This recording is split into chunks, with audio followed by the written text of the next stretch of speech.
검언유착 의혹이 불거진 채널A 기자 강요미수 사건 재판에 피해자인 이철 전 밸류인베스트코리아 대표가 증인으로 나왔습니다. 수감 중인 이 전 대표는 이동재 전 기자의 편지에 실제로 공포를 느꼈고 한동훈 검사장 이름을 들은 뒤에는 거의 패닉 상태였다고 증언했습니다. 강희경 기자입니다. 검언유착 의혹 사건의 당사자인 이동재 전 채널A 기자와 피해자로 지목된 이철 전 밸류인베스트코리아 대표가 법정에서 피고인과 증인으로 마주했습니다. 검찰은 이 전 기자가 이 전 대표에게 5차례 편지를 보내 가족에 대한 수사 가능성 등을 언급하며 정치권 인사들의 비리를 털어놓도록 협박하려다 미수에 그친 것으로 보고 있습니다. 이와 관련해 이 전 대표는 지난 2월 첫 편지를 받고는 황당한 느낌이 들었지만 계속 편지를 받으면서 심각한 느낌이 들었고 공포감도 점점 커졌다고 증언했습니다.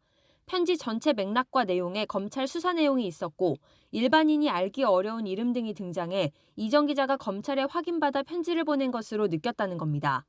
특히 이 전 기자가 윤석열 검찰총장의 최측근인 한동훈 검사장과 연결돼 있다는 얘기를 전해들은 뒤엔 거의 패닉 상태에 빠졌다고 전했습니다.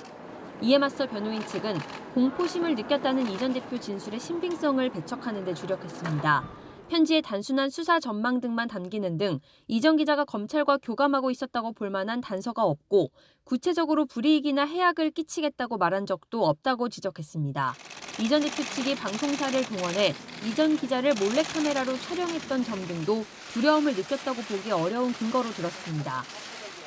이철 증인 신문하면서 저희 입장에서는 좀 협박이 아니라는 점을 잘 부각할 수 있는 반대 신문을 했고 이 전 대표 측을 대리해 이 전 기자를 직접 만난 뒤 이른바 검언유착 의혹을 폭로한 제보자 지모 씨는 한동훈 검사장에 대한 수사가 이뤄지지 않고 있다는 이유 등으로 증인 출석을 거부했습니다.